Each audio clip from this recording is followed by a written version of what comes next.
انشاءاللہ تعالی آج سورۃ الحجرات کا ترجمہ اور تفسیر بیان کروں گا۔ اللہ تعالی کا نام لے کر شروع کرتے ہیں۔ بسم اللہ الرحمن الرحیم۔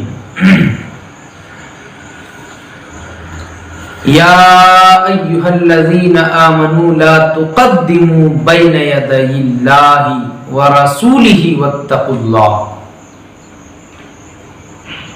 یا ایھا الذین آمنوا لا تقدموا بین یدی اللہ ورسولہ،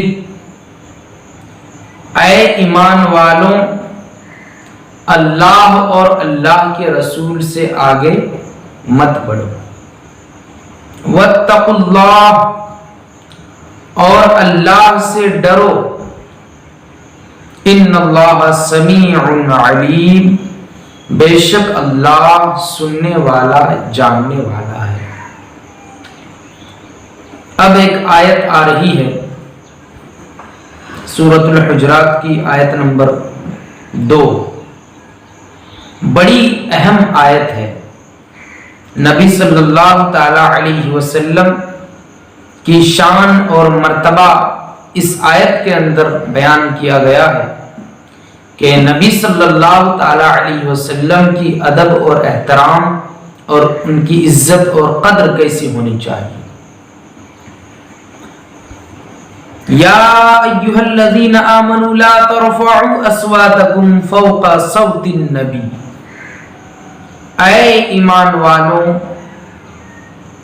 اپنی آواز کو نبی کی آواز سے بلند نہ کرو۔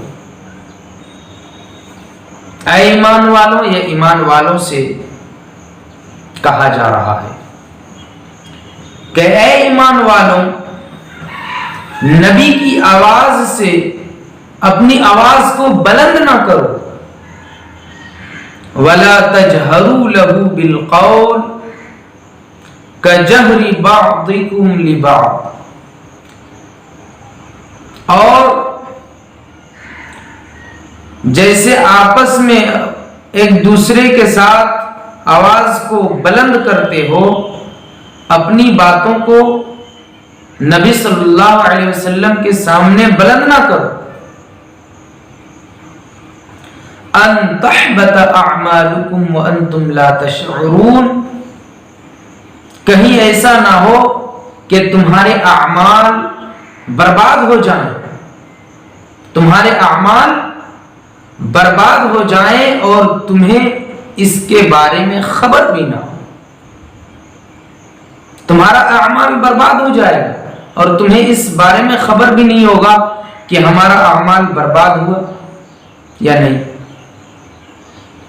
یہ آیت اس وقت نازل ہوئی جب نبی صلی اللہ تعالی علیہ وسلم کے پاس بنو تمیم کے وفد آئے ہوئے تھے، تو حضرت عمر رضی اللہ تعالی عنہ نے کہا کہ فلاں شخص کو ان لوگوں کے امیر بنا دیا جائے،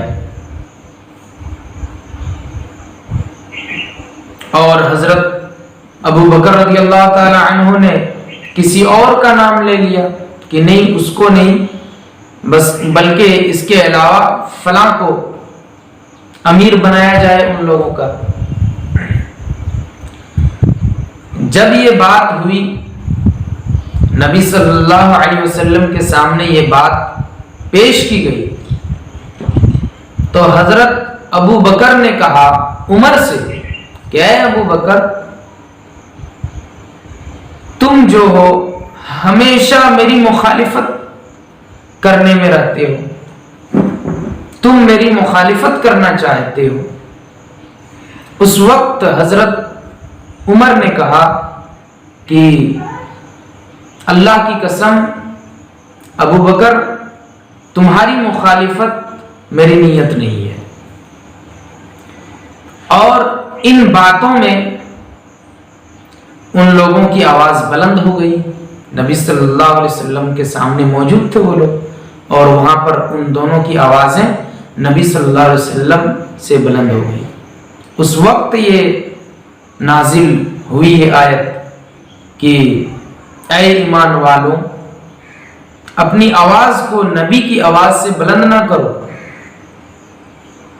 اور جس طرح تم آپس میں ایک دوسرے سے بلند کرتے ہو باتوں کو، تو باتوں کو نبی صلی اللہ علیہ وسلم سے بلند نہ کرو، کہیں ایسا نہ ہو کہ تمہارے اعمال برباد ہو جائیں اور تمہیں خبر بھی نہ ہو. جب یہ آیت نازل ہوئی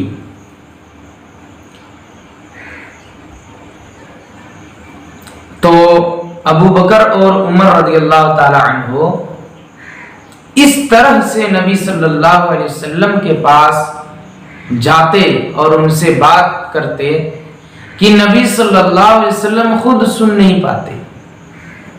اتنی آہستگی کے ساتھ گفتگو کرتے اس آیت کے نازل ہونے کے بعد. تو بخاری کی حدیث نمبر 7302 میں آتا ہے کہ نبی صلی اللہ علیہ وسلم کہتے کہ اے عمر، اے ابو بکر، اور ایک بار کہو تم نے کیا کہا. یعنی اتنی آہستگی سے بات کرنے لگے اس آیت کے نازل ہونے کے بعد. یہ ہے ایمان کی تازگی، اور اسے کہتے ہیں ایمان. اور جب تو ان کی شان میں پھر ایک آیت نازل ہوئی، اس کے اگلی والی آیت، ان الذین یغضون اصواتهم عند رسول اللہ، بے شک جو لوگ اپنی آوازوں کو رسول اللہ کے سامنے پست رکھتے ہیں، اولئک الذین امتحن اللہ قلوبهم للتقوی، تو ان لوگوں کو اللہ نے ان کے دلوں کو تقوی کے لیے چن لیا ہے. اولئک الذین امتحن اللہ قلوبهم للتقوی، یہ وہ لوگ ہیں جن کے دلوں کو اللہ نے تقوی کے لیے چن لیا ہے. لہم مغفرۃ واجر عظیم، اور انہی لوگوں کے لیے مغفرت ہے، بخشش ہے اور بڑا اجر ہے. ان آیتوں سے یہ بات ثابت ہوتی ہے کہ نبی صلی اللہ تعالی علیہ وسلم کی ادب کتنی ہے، ان کا احترام کتنا ہے. اگر نبی صلی اللہ علیہ وسلم کی آواز سے اپنی آواز کو بلند کرنا گستاخی ہے، تو یقیناً اس سے بڑی گستاخی یہ ہے کہ کوئی شخص کسی کو یہ بتائے کہ قرآن اور حدیث میں یہ لکھا ہوا ہے، تو وہ یہ کہے کہ نہیں، ہمارے فلاں بزرگ نے تو یہ فرمایا ہے. تو یہ اس سے بڑی گستاخی ہے. کیوں؟ کیونکہ اللہ اور رسول کی باتوں سے بڑھا رہا ہے اپنے بزرگ کی بات. اور پھر شروع میں ہی اللہ تعالیٰ نے ارشاد فرمایا، یا ایھا الذین آمنوا لا تقدموا بین یدی اللہ ورسولہ، کہ اے ایمان والوں اللہ اور رسول سے آگے نہ بڑھو. تو یقیناً اللہ رسول نے جو ہمیں بتایا اسی پر چلنے میں کامیابی ہے، اور رسول اللہ صلی اللہ علیہ وسلم کا احترام ہے، ادب ہے، تعظیم ہے. وآخر دعوانا الحمد للہ رب العالمین.